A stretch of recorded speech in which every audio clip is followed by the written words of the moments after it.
Feliz día bendecido, benditos y benditas de Dios. Bueno, aquí estoy muy ocupado, no preocupado, sino ocupado en la iglesia, la amada del Señor.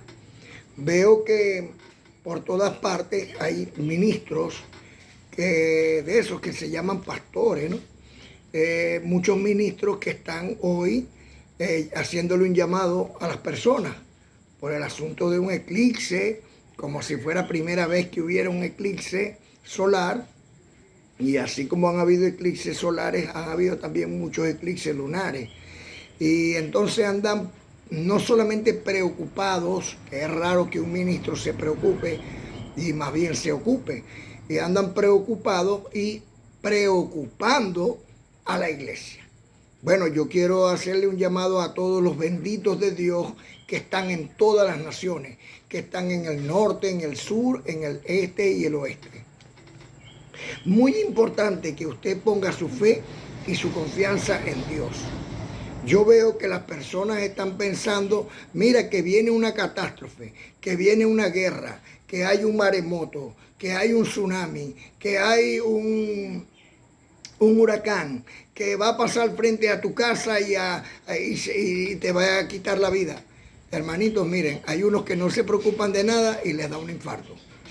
Porque la muerte, que es la separación del espíritu de la carne, está siempre en la pata de la oreja.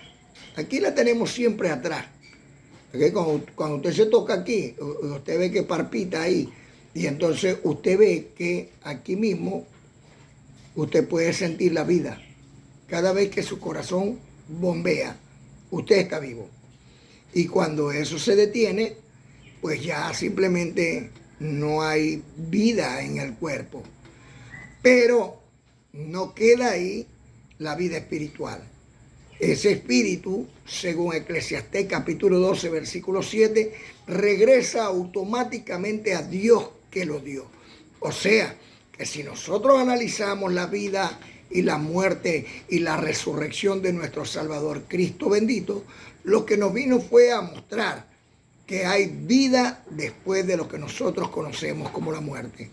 Por eso es muy importante, mis amados, que tengamos paz en nuestros corazones. Si viene un meteorito y cae sobre nuestra vida, o sea, ¿qué puedes hacer?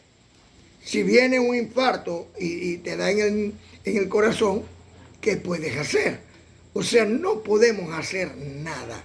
Entonces, como no podemos hacer nada en contra de eso, ponemos toda la esperanza en Dios. El invisible, el inmortal, el que prefijó el tiempo de los hombres sobre la tierra y el lugar de su existencia, según el libro histórico de Hechos, capítulo 17, del 22 al 30. En este Dios, en el Todopoderoso, el Dios de Israel, es el que hay que poner toda nuestra confianza.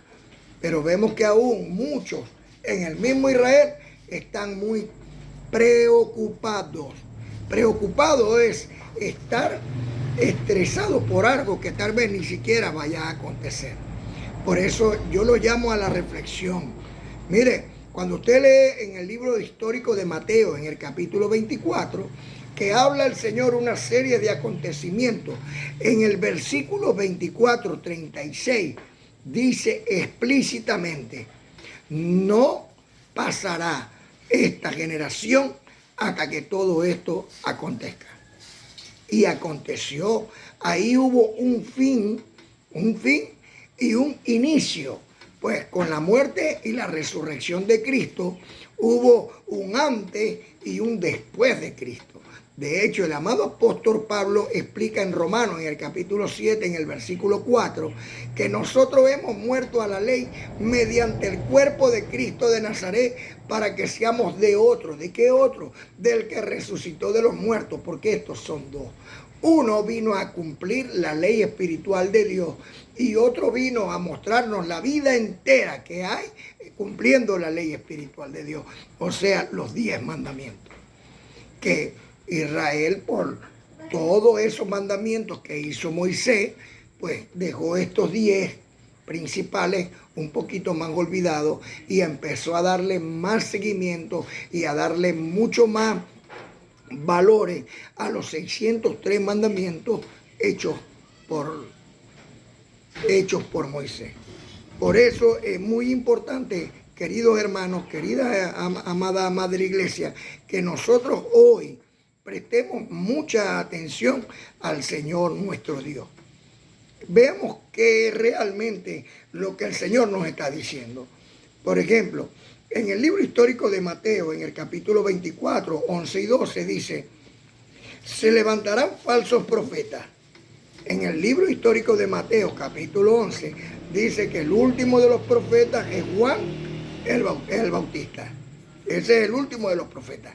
De ahí para acá, todos los que se han hecho profetas se han levantado y son falsos profetas. ¿Por qué? Porque el último de los profetas es Juan el Bautista, según Mateo capítulo 11. También dice en el libro histórico de Mateo 24, 14, dice: el evangelio del reino será predicado a todas las naciones. Entonces vendrá el fin. Bueno, ciertamente desde Cristo hasta el día de hoy se predica el evangelio del reino. Específicamente en el año 2012, el 21-12 del 2012 fue el tiempo del fin, el tiempo de la ignorancia. Y desde el 2013, inicio del 2013 hasta el día de hoy, han estado las revelaciones de los misterios de Dios que a nosotros se nos han entregado y que nosotros lo hemos dejado saber a todas las naciones.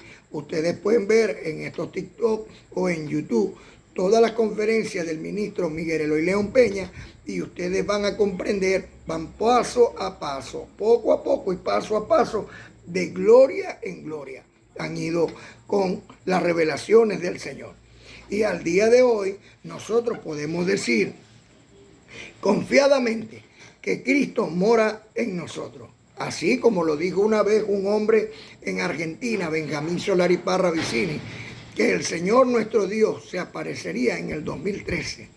Y en el 2013 se volvió a aparecer, pero esta vez para quedarse en nuestros corazones. Porque recibo en el amor de Dios que Romanos 5:5 y Gálatas 4:6 no mienten. Y Gálatas 4:6 dice que Dios envió el Espíritu de su Hijo, o sea, el Espíritu Santo, a vuestros corazones, el cual clama: Abba, Padre. Ahora bien, si el Espíritu Santo de Dios está en ti, porque tú eres miembro del cuerpo de Cristo y eres templo y morada del Espíritu Santo, porque eres templo de Dios, entonces se supone que la mano de Dios está sobre ti y el ángel de Dios acampa a tu lado. ¿Qué está ocurriendo entonces?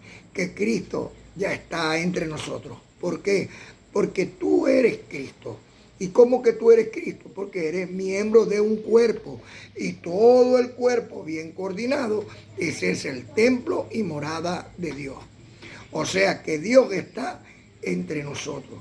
¿Y cómo pasó? Bueno, tú podías estar en Pentecostés, Bautista, Presbiteriano, Testigo de Jehová. El Señor te arrebató de ahí, te trajo de la oscuridad, del mundo de las tinieblas, al reino de su amado Hijo. Por eso hoy está entre nosotros. Ahora bien, mire que si se aparece, no, que Él dice que se va a aparecer del cielo en una nube. Nosotros somos una nube. Así como dice en la carta a los Hebreos, en el capítulo 11, que los que partieron con el Señor son una nube de testigos, como Moisés, como Abraham, Isaac, Jacob, Jeremías, Isaías, Daniel. Todos los que partieron con el Señor son una nube de testigos. Así nosotros y los apóstoles, los discípulos, así nosotros ahora somos una nube de testigos del Señor. Y entonces cuando nos ven venir a nosotros, ven a Cristo. ¿Por qué? Porque Cristo mora en nosotros. Esto quiere decir que yo no tengo que esperar a Cristo porque Cristo ya llegó. Ahora, si en la multiforme sabiduría de Dios Él se quiere manifestar como se le manifestó a los discípulos y llegar y entrar en mi casa, en la tuya, en la casa de tu hermano, en la casa de tu pariente, en la casa de tu amigo, bienvenido es y se manifiesta como Él quiera. Por eso tiene el poder de Dios. Pero tú tienes que entender que el Espíritu Santo de Dios está en ti, en tu hermano, en tu hermana, en tu papá, en tu mamá, en tu amigo, en tus hijos. Y cuando entendemos eso, entonces conocemos la gran bendición de Dios por Cristo, que es Cristo en nosotros, según Colosenses 1:27, la esperanza de gloria. ¿Y cómo es la bendición? ¿Es monetaria, es económica o es de salud? No, la bendición es simplemente que cambies del mal al bien. Porque cuando tú siembras bien, tú vas a recoger el bien que sembraste. Y eso va a hacer que tú tengas una vida plena.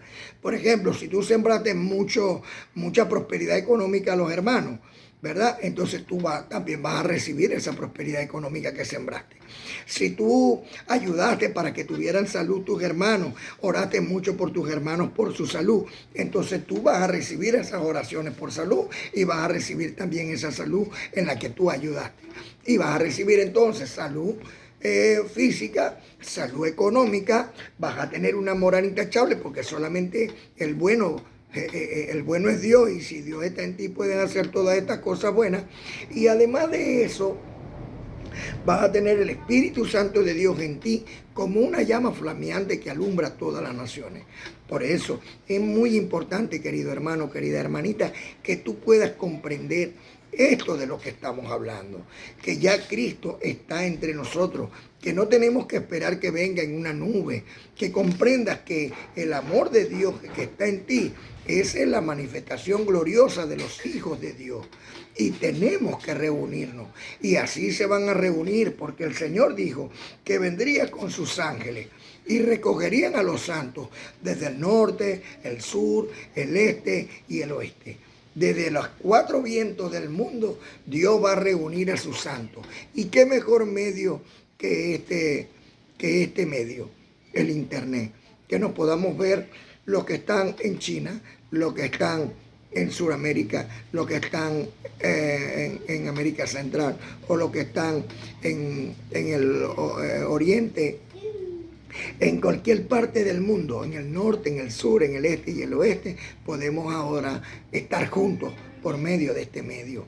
Entonces debemos de aprovechar más bien los tiempos, porque el tiempo perdido hasta los santos lo lloran. Muy importante entonces, dice que aparecerán señales. Las señales, recuerda que las señales son para los judíos. Los judíos piden señales, pero los gentiles buscan sabiduría. Atiende la sabiduría del Señor que hoy te está hablando con mucho amor, con mucho cariño, con mucha comprensión, y recibo que te da el crecimiento ese que da Dios para que comprendas todas estas buenas nuevas de salvación. La gracia y la paz de mi Señor nos mantenga siempre unidos. Lo pido de corazón, pues soy tu hermano querido. Abba Padre. Gracia y paz. Ángeles contigo.